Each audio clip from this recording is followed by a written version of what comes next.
Pete, I have an incredibly important question for you right out of the podcast gate. I have girded my loins. Have you? Yeah, They're nice and girded? Okay. Super girded.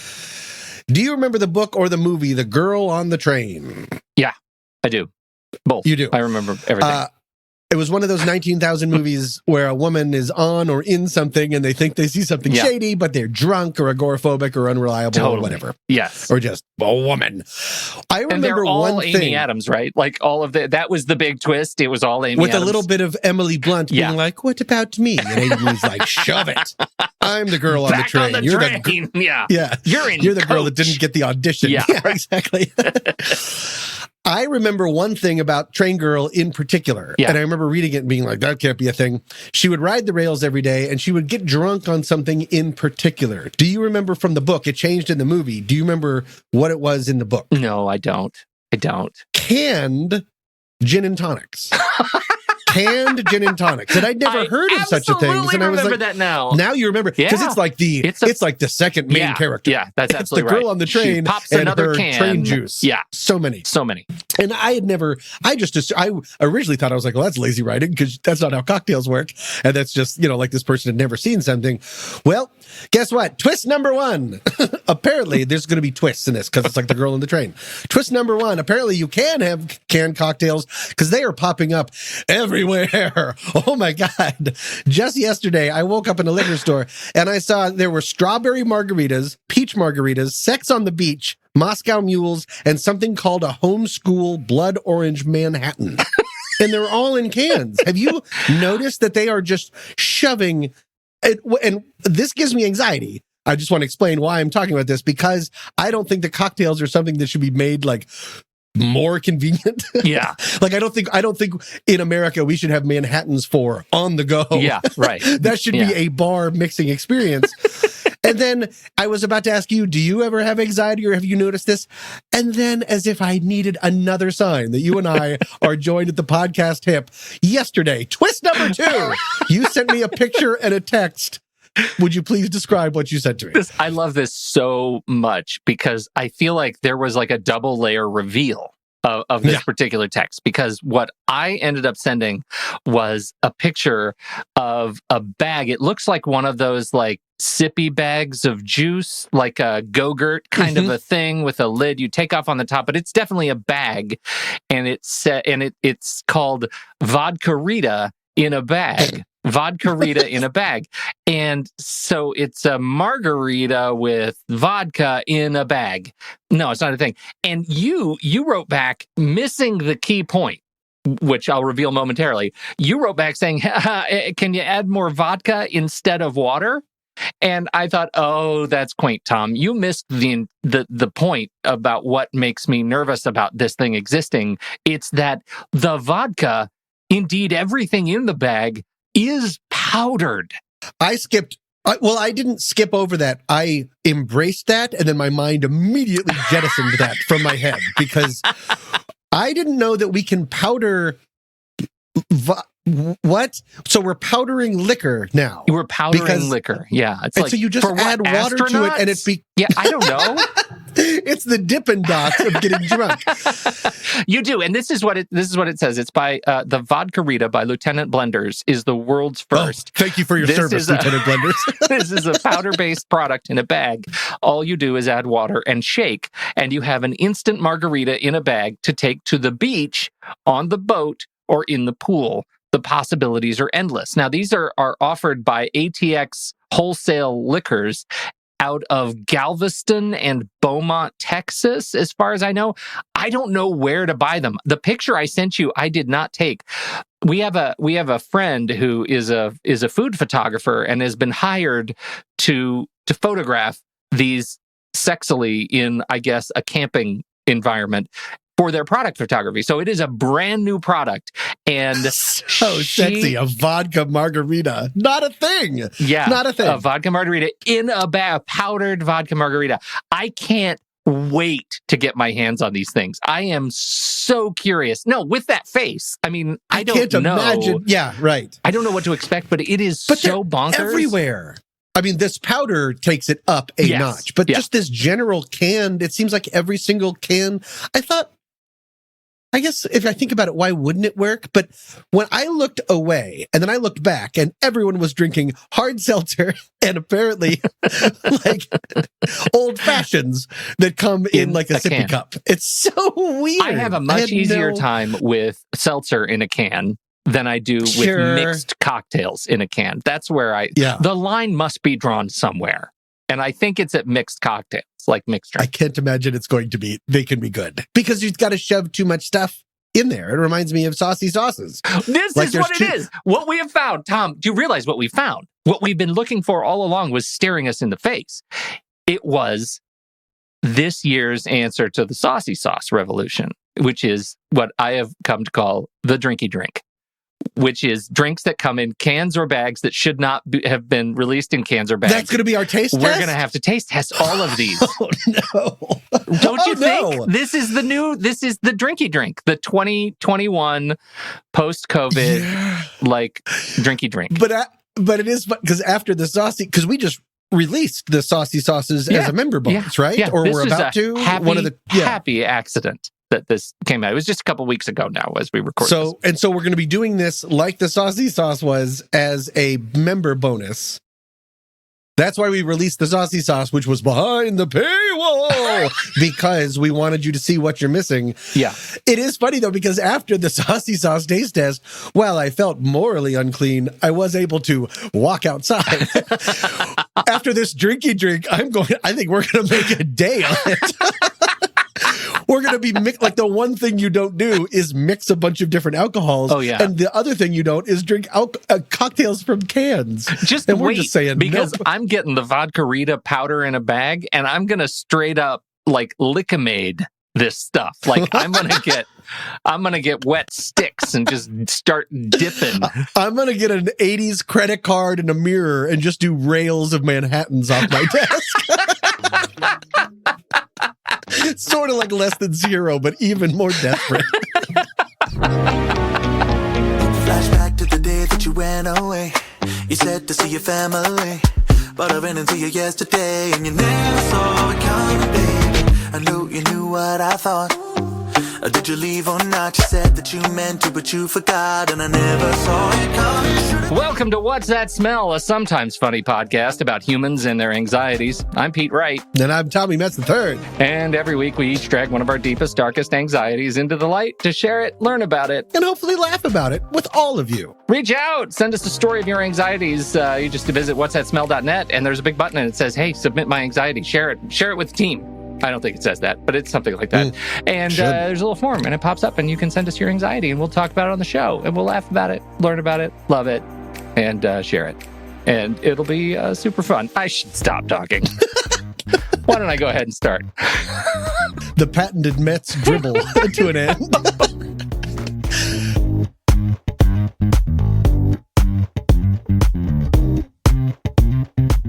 I'm bringing a real, like, just released on parole vibe today, I feel like. It's just kind of a Why is that? I don't know. It's a strange kind of exuberance. I'm not used to it. Tom, I think what it is that I am, so I'm going through some grief this week.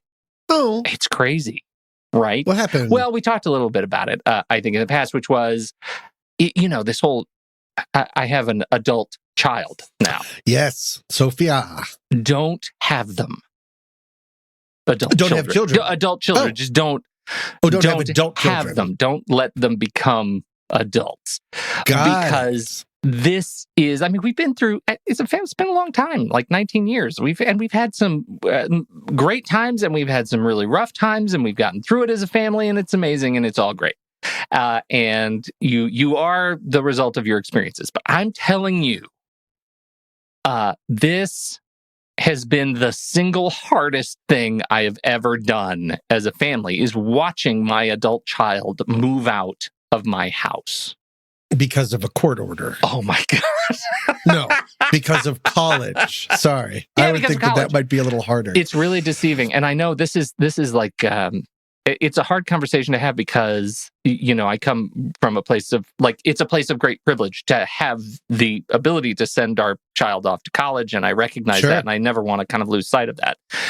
And there is no court order, and I haven't lost my child due to some incredible, like, horrible reason, right? I mean, this is really like they're going off and flourishing and thriving, and that's an amazing thing. But Tom, it's so hard. I never only got imagine. It. I never. Yeah. I mean, it hit me like a Mack truck when the day she left.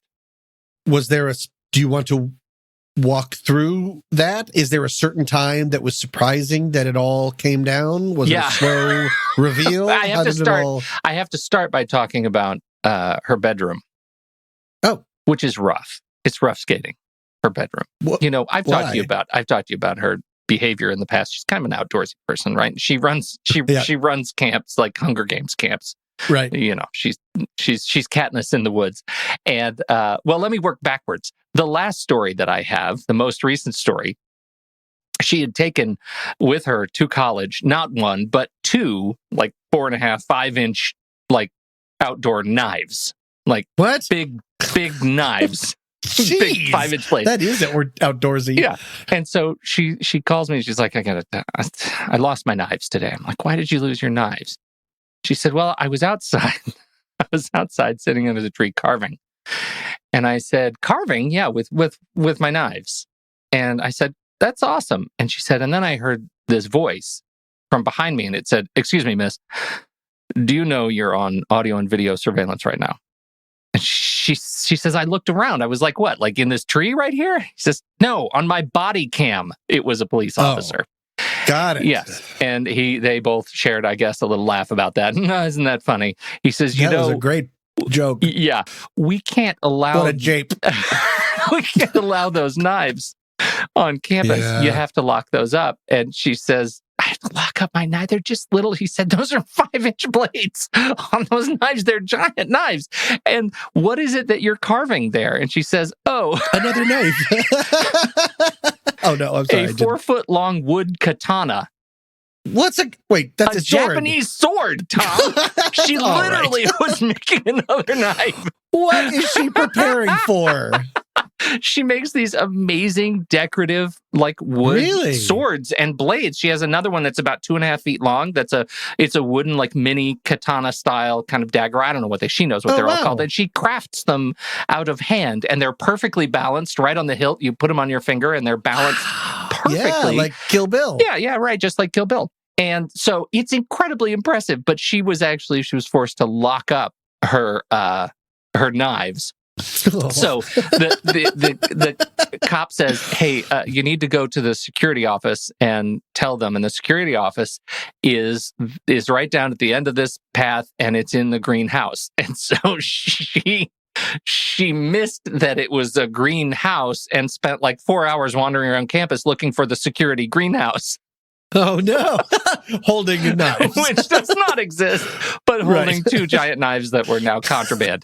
So that was the most recent story. Now, that's just kind of she's an amazing individual. And so it starts going back to her bedroom. It's full of the debris that stems from projects like carving a 4-foot katana. Like, her room was a disaster. For all of her amazing qualities and talents, keeping a room is not one of them.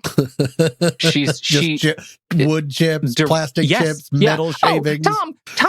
Tom. Oh, Pete.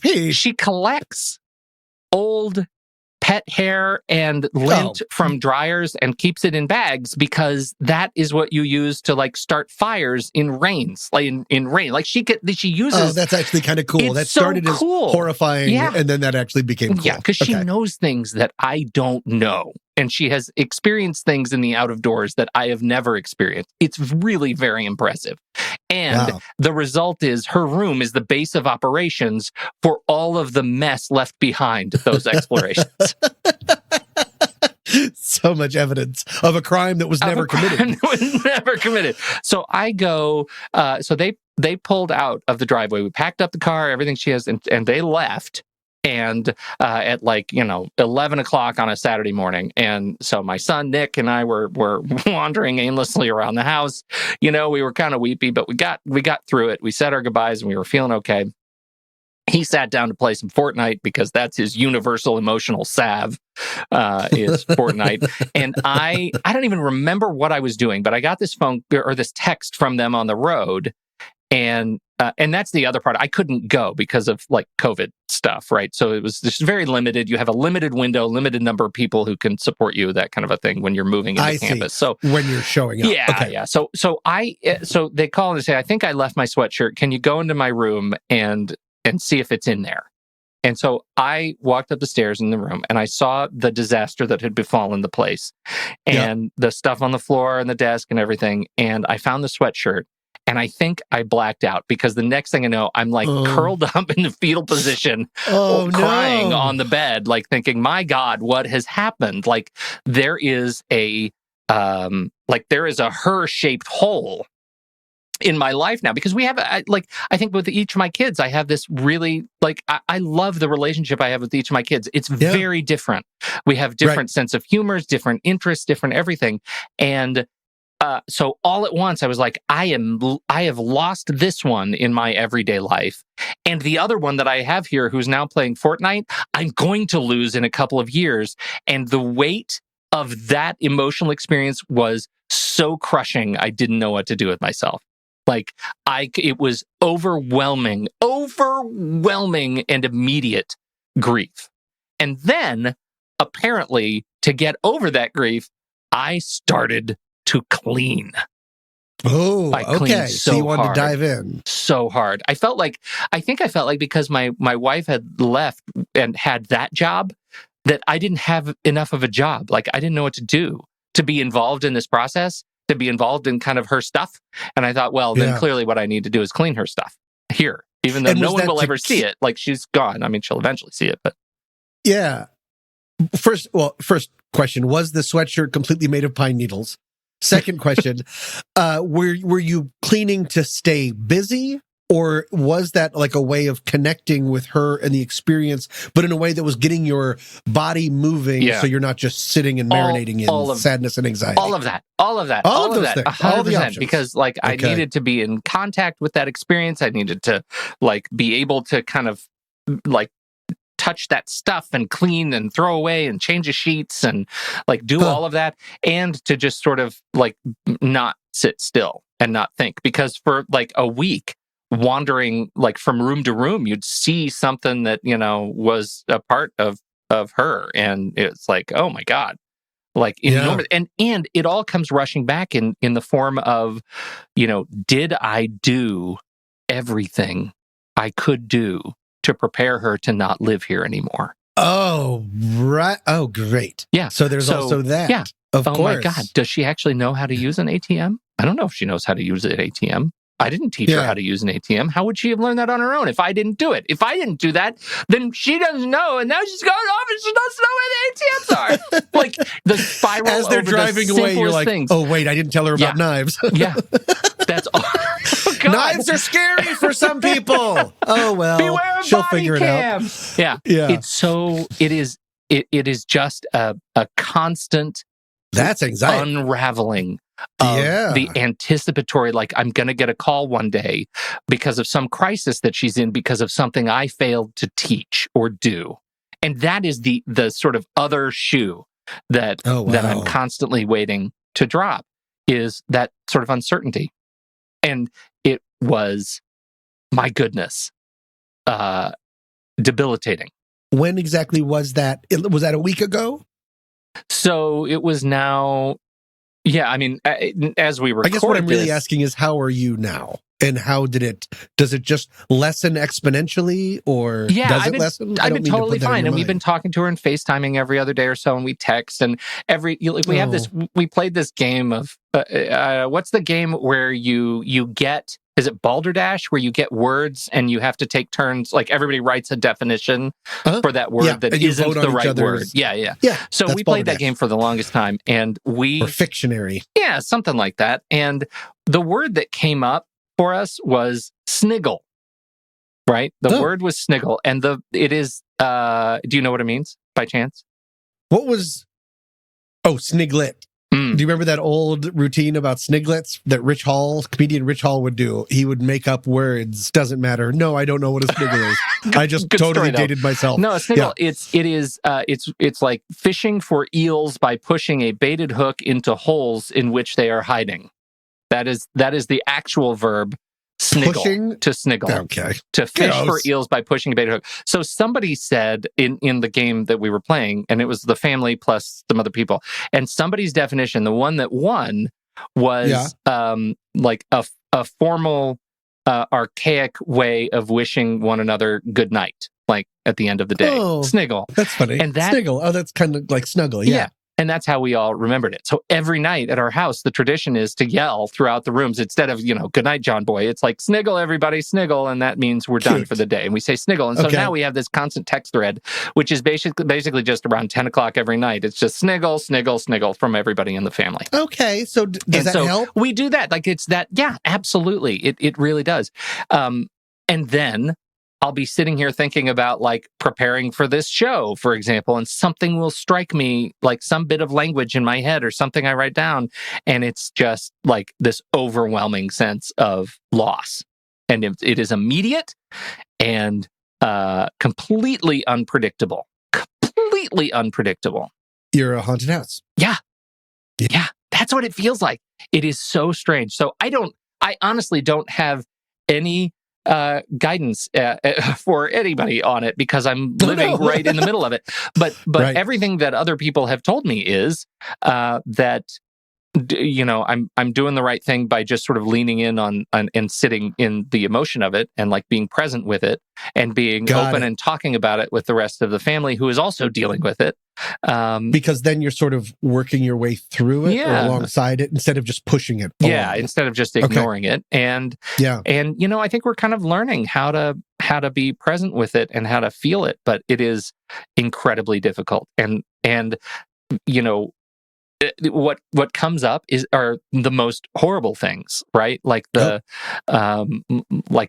start telling myself these stories of like, oh, well, she just went to college. Like, I'm going to see her at Thanksgiving for 2 days and then at Christmas for like 4 weeks. And then I remember, my own experience, which is after my sophomore year, because she did, like, we were really, I now realize how blessed we were, completely selfishly, that COVID canceled her freshman year in-person learning. So she did her freshman year in college from her bedroom upstairs. Right. She's going as a sophomore. She's going as a sophomore. And so I had that. I had that as a real blessing. And now she's there. But I think back to my own experience, and I stopped coming home after I went away for sophomore year, right? I got a job on campus and I lived on campus through all summers, right? I just stopped coming home for extended times. And then I graduated and then I moved to Asia. Like, you can't get like that because I've always been okay, like through the first, 19 years of their lives, of my kids' lives, I've always been okay marking the parallel to my own. Yes, they're belligerent and hard right now, but I was also belligerent and hard at this age. Yes, they've gone off to college, but they'll come back for summers and vacations, and then it totally breaks because they don't, because I didn't, because who knows what's out there? The whole world is out there for them to explore, and I'm still here. Yeah, and it's hard not to feel sort of selfish, and that's part of that grief, because all I want is for both of my kids to thrive when they leave here. Right. And it's a push-pull. It is so hard to make that a reality in my head. It's crushing. I've never done anything like it. How is Nicholas handling it? Does he enjoy at all having more of the house to himself, or is he just I've never had a sibling, so I don't know what that's like. Well, I think they were at a kind of challenging place, and they both recognize it because, for the longest time, they were really right together, kind of emotionally, and they got each other. And now they're sort of elbowing each other a little bit. Yeah, they kind of are elbowing each other, and he, I think, and I know he'll listen to this, hey, buddy, I think he really looks up to his sister and wants to, be a part of the things that she was doing, and has become quite a swimmer himself as a result of, watching her be a swimmer, and it's really become his thing, not just the thing that he did because she was doing it, and it's nice to see those things. But by the end, our house was getting very small for the two of them. Like, it was like, Sure. stop making that noise. Close your mouth when you chew. Stop doing that thing you're doing right there. Are you picking your nose again? That, like, it's just like the things that bother each other, like, and so they're really poking each other. So, like, the latest is, God, he'll come in like, I hope she still wants to talk to me. Which, of course, she does. But, transitions and relationships are hard, and she's got to explore this. The thing that we have she's got 3 incredible roommates, and they're all very much of the same spirit. Well, and that's right. She's in a suite. Yeah, she's in a suite. So they've connected really well, and I think they're very kind to one another, and I hope for the best. But that's the thing that's been weighing so much. So I don't know how much of it's a personal anxiety, but it is that anxiety and grief and all of this that has been weighing so heavily on me the last 2 weeks as we record this, that man. Yeah, I can only imagine. It's been a real onion every day of just emotional surprise. Are you able to be bolstered or mitigate that with being proud of her? Like you already talked about, like, it is at the basis of this is an incredibly privileged, wonderful experience of being able to go to college, being COVID calming down enough to have her go live this life in person. Does that give you any comfort, or is it just cold comfort? It's probably cold comfort, I guess, but it is comfort, but it's still pretty raw. It is everything I can do just to shut up when I talk to her, because I don't want to saddle her with any of this. And I know it'll take her probably a year to listen to this episode, and by then I'll be fine. So she's behind on podcasts, I know. So got it. So I don't have to worry about that. But the anxiety comes now and I told my son this. I told Nick, I said, hey, I just need you to know, from now on until you leave, I'm going to be sleeping in your bed with you at night. Because I now recognize that that the time it's going to be short, and I need to make the most of every minute with you by your side. And I know as a teenager that might be hard, but I just need you to know how much I love you, and I'm going to show you that all the time, whether you're with friends or not, or if you're alone. Whether you're playing Fortnite, I want to be on the mic with you. When you're talking to all those 8-year-olds with potty mouths or adults pretending to be children, I will be there. Here's your bedtime knives and sniggle, buddy.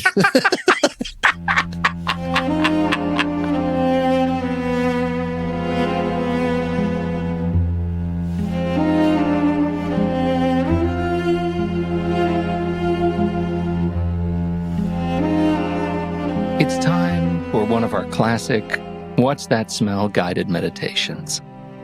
So find a comfortable place to sit. Maybe you're on your knees, maybe on your back, whatever works for you. As you listen to the sound of my voice, I want you to imagine yourself in London, England. Maybe you've been there before, walking through central London, listening to street corner barkers selling their fish and chips, slapping the hands away of wayward orphans attempting to steal your wallets as they scurry about the alleys. What's that? Benjamin Barker's barbershop. Might not want to go in there. There you are, walking along the banks of the River Thames. It's late July, 1858, and it is hot. You can feel the sweat dripping down your forehead, wiping your brow with a hanky. The streets are crowded, and the people around you wear a mask of misery. Your other senses are starting to kick in. What's that now? What's that smell? Oh God, do you ever smell it? It's the worst thing you've ever smelled. It's the stench of failure and human excrement. It's a miasma of regret and medical waste. It's the toxic, scented result of fear that's gone years ignored. And now you have cholera? You're standing in the middle of the Great Stink, a dark time in London when untreated waste and industrial disposal into the river finally backed up the aging sewer system. The stink itself was just one outcome, but it paired with disease and death plaguing the poor right alongside of those who had for years prior elected not to fund the river cleanup when it could have made a difference. The Great Stink left a cultural mark for sure, with characters like the Silent Highwayman, a skeletal boatman on the Thames rowing through dead bodies, and Dirty Father Thames, a lyric something along the lines of filthy river, foul from London to the Nore, what art thou but one vast gutter, one tremendous common shore? Artist William Heath dubbed the river Monster Soup in his painting of the same name, which depicted a drop of water under a microscope containing hundreds of nightmare creatures loosely based on aquatic species, though his boasted many more teeth. And the Illustrated London News put a fine point on it. We can colonize the remotest ends of the earth. We can conquer India. We can pay the interest of the most enormous debt ever contracted. We can spread our name and our fame and our fructifying wealth to every part of the world, but we cannot clean the River Thames. This, as the curtains in the British Parliament were soaked in lime chloride in a feeble attempt to stifle the stench. Which was great, since it was Parliament that got London into this mess in the first place. It was the Building Act of 1844 that required new buildings to be connected to a sewer rather than a temporary cesspool, and those sewers were then flushed regularly, directly into the Thames untreated. In 1859, the city started construction on 1,100 miles of new street sewers feeding into 82 miles of existing interconnecting sewers, and in 1866, new pumping stations were in operation to begin moving sewage more efficiently through the system. In the 1880s, 2 purification stations went online and operated until 1998, when dumping stopped and they began using an incinerator to dispose of waste. The upgrades of the London sewers made for an epic civil engineering project that is still lauded as one of the most complex of the period. Much of this same drainage system is still used by up to 8 million people every day. However, in 2014, representatives of Thames Water reported that the system is struggling to, quote, cope with the demands of 21st century London. Uh-oh. Hold your noses, Londoners. You never have to hold your nose as a What's That Smell panic pal. When you join the team, you're supporting independent podcasting. We don't track you. We only collect the information we need to send you member stuff. No advertising, just more episodes of steaming hot content. And members will get to join us for our live stream recording sessions, early access to episodes in their own personal podcast feed, and a collection of our new Season 6 stickers. Visit whatsthatsmell.net and join today. Pete, today I have an anonymous listener submission, and I feel like I should really just get right into it because he or she does not waste any time with pleasantries or anything in their email. Do you want to hear this anonymous listener submission? I desperately want to hear this. All right, and I'm going to back away from the mic a little bit because the first word has 5 exclamation points as in and is in all caps. In case it's hard to hear, it is spelled L-I-C-E. Lice!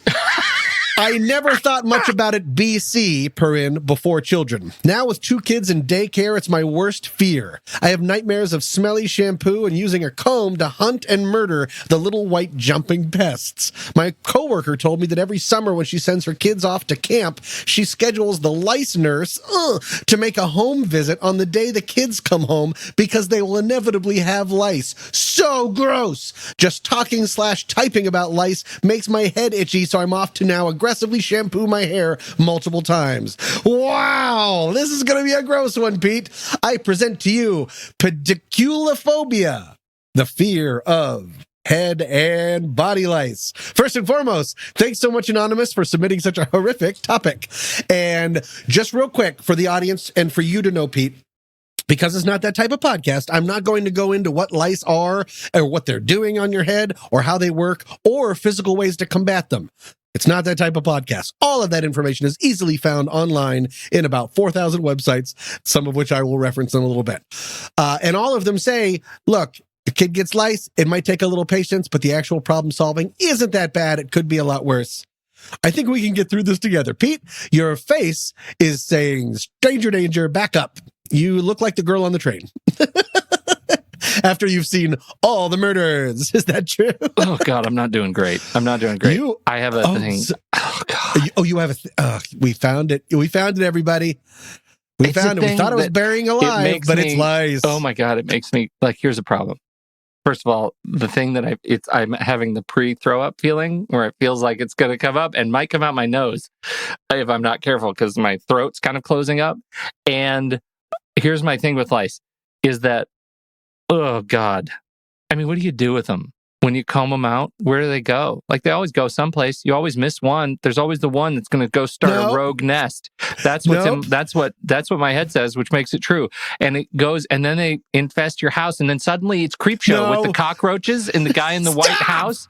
That's what it feels like. That's what's in my head with lice. I can't stand it. I feel like when we got calls from school when the kids were younger. They're like, "Oh, we've had a lice report in school," and my first instinct is 1. Bring the kid home from school immediately. 2, wait till the cover of darkness and then go burn down the school.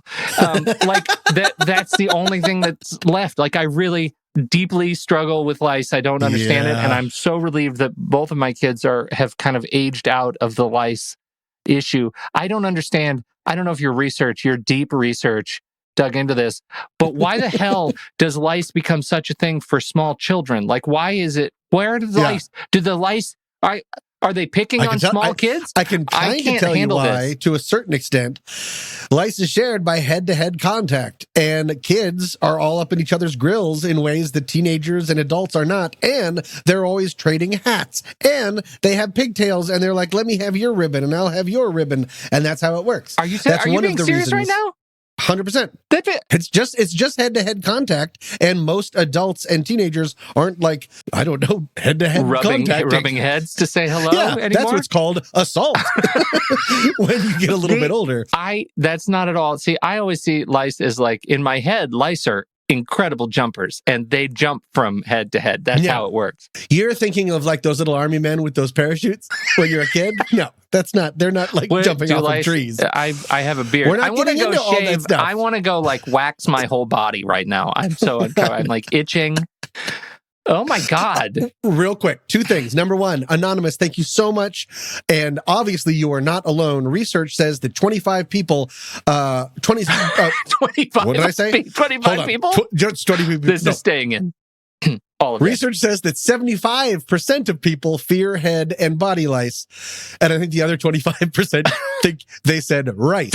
And because it's a parasite, everyone should be afraid of them. They're gross. And rest assured, there are hundreds of websites dedicated to the fear of lice. Sometimes you have to go digging.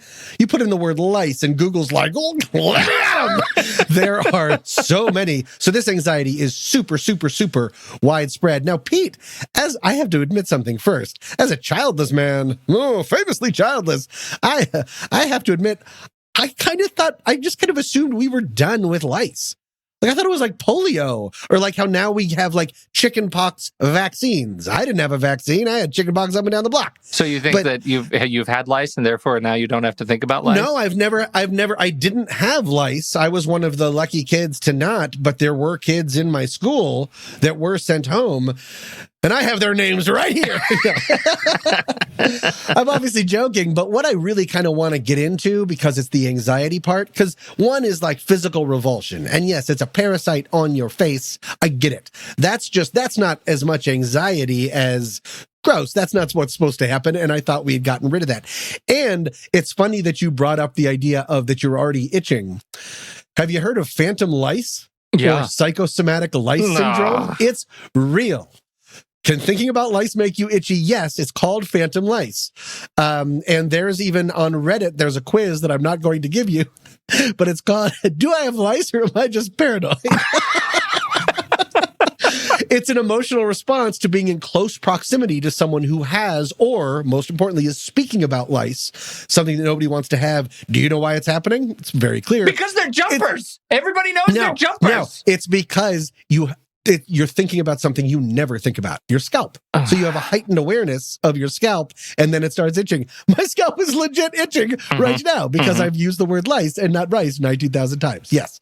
So I thought I just kind of assumed that we were done. It is not true. The CDC indicates that in the US, and this is important, I don't bring this up to freak people out. I bring this up because I think that we should lean into the social stigma in a second. The CDC indicates that the US is that up to 12 million children in just the United States between these ages. Oh, copy paste, you got me again. I don't know what those ages are, but we'll assume that they were super informative because I'm not going to go back and find that webpage. Will become infected with head lice this year alone. It doesn't matter what those ages are. 12 million children. Yeah. That's a lot. I found something in the Lice Clinics of America, and it says one of the biggest social stigmas, of course, is that only dirty people catch lice. That's not true. Of course, that's not true. Let us reassure you, says Lice Clinics of America, lice are equal opportunity bugs. Ultimately, no matter how clean you keep your homes or bodies or minds, the chances of contracting from an infected school or community are high when children interact directly with each other. There's just no way around it. So did you say neither of your children ever had the lice? And no, don't send me a picture of lice. I see you doing things on your computer and I don't like it.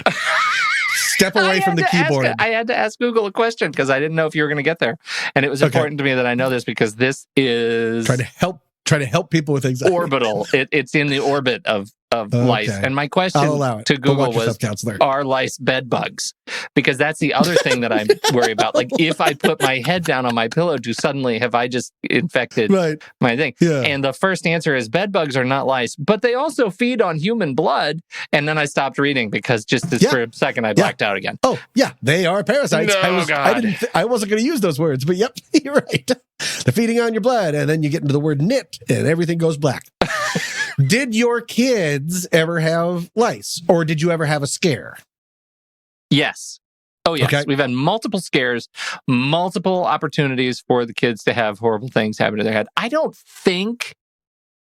is this like state-dependent memory? Like, I don't remember if they ever actually had lice because it would have been a horrifying experience that I would have blacked out.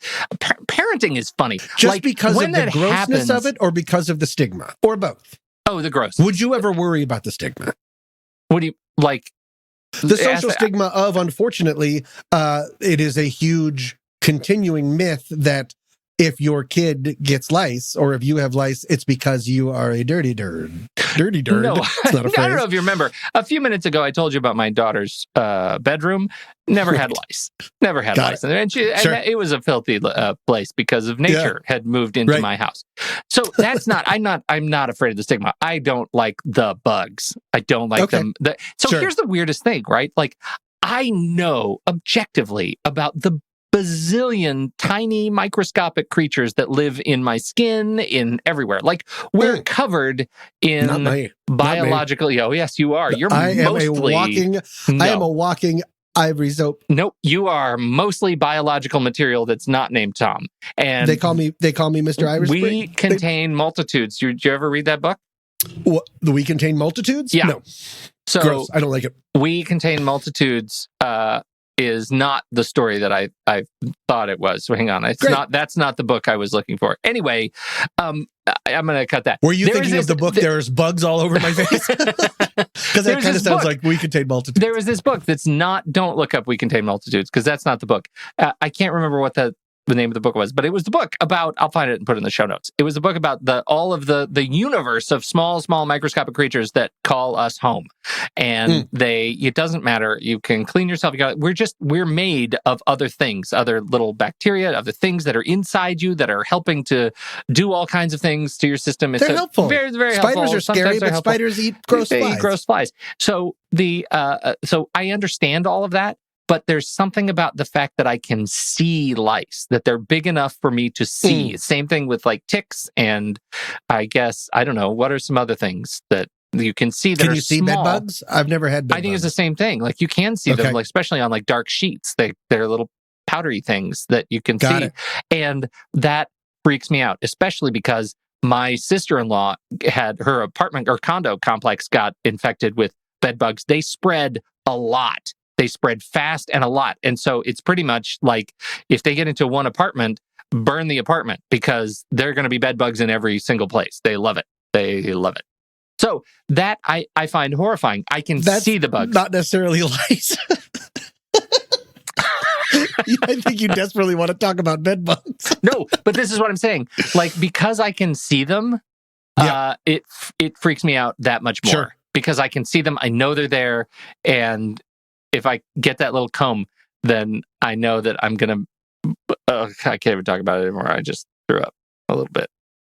Oh God. Well, I don't have a lot to make you feel better about the fact that bugs on your face are gross, but I do desperately want to get back to the social stigma part, because that's the part that it has to do with anxiety more. One of the things, I found a site called Very Well Health, and Very Well Health says that the social stigma is potentially dangerous for parents because that kind of panic or grossness can make you fail to follow the treatment of the manufacturer's instructions, and therefore it leads to over-treatment, which can actually lead to serious medical. Like, you want to hit it with the nuclear option, hit him with the bop gun, and now you've made like super lice or something. And also, parents might accidentally. Did you just say super lice? Oh no, God. You misheard me. No, that was Zoom. You missed it. You misheard me. And sometimes, if parents are feeling stressed about lice, they can accidentally make their kids more stressed about having lice, because it's pretty natural, unfortunately. Yeah, it's the be careful thing. The be careful stuff we've talked about. You're infecting your kids with your anxiety, stigma, and fear. That's right. And it can also fuel a code of silence. And that's the one thing that can happen, because your kid got lice from someone else. Your kid didn't just find lice. And so, as embarrassing as it might seem, you have to alert your school or your daycare. I found a couple things about lowering anxiety in your lice kid. Do you want to hear any of those? They're called lice children. Are you just done with this whole segment? Is that like children of the corn? Like the lice children? What if you just created? Yeah, lice children. It's something that I think you should also tell yourself, Pete, when you are about to pass out. As I see you drinking Ambien, so you can go to bed and forget about this. I feel like I'm broken out in a cold sweat. They say, tell your child that head lice are completely common, because they are, and that many children and their families have this problem because they do. Remember, 12 million. Reassure her or him that they did nothing wrong to get it, and just explain that the lice will go away, and you're going to make sure to keep checking on them to make sure that treating the problem is gone, and the treating doesn't really hurt, and it's just something that it's like a lottery that no one wants to win. The lice lottery. Why did I buy a ticket? So yeah, I mean, I think that's the most important thing that I just sort of wanted to say, is to really try to spread to our two listeners, including Anonymous, that the stigma is wrong. You've done nothing wrong. It is gross, but it could be worse. And hooray. Is any of this helpful? I'm going to let you stew on that for a second while I just do a little real-time correction. I had to go over to Goodreads and realize that I was very, very close. It's not We Contain Multitudes. The book is I Contain Multitudes, The Microbes Within Us and a Grander View of Life, by fantastic science reporter Ed Yong. So I strongly recommend that book. It is an eye-opening book. That is, it just changes your view of your body and what you need to survive. So that's number one. And number two, I don't know what to say to our listener. I can tell you that just talking about it has not made it better immediately. And I feel like as soon as we're done, I'm going to completely close the door and pretend we never had this conversation. So thanks for writing. Thank you, Anonymous. We appreciate it. And to all the lice out there, sniggle. Whatever reason, I think I like it. Feels like there's something missing. At least it's something different. And I can't help this feeling. I think I like it. Thank you all so much for joining us for this episode. This week's tune is I Think I Like It by Basic, featuring Black Griffin. Coming up next week. What if we found out what the smell was? You would never know. Yeah, because as soon as we find out what the smell is, there's going to be like this huge explosion, and then all episodes disappear, and Pete and I are never seen or heard from again, much like maybe you. kidding. Don't you drive a convertible? Probably a convertible Miata. Probably. Bright yellow. Yeah. Banana yellow. My car runs, it's made of seagulls. Yeah. This is everything that California's known for. Yeah. Clive Owen just jammed graham crackers down your throat while you were loosely anesthetized. We don't know what we're doing yet. Until then, I'm Tommy Mess III. And I'm Pete Wright. Thank you for downloading. We'll be back next week on What's That Smell?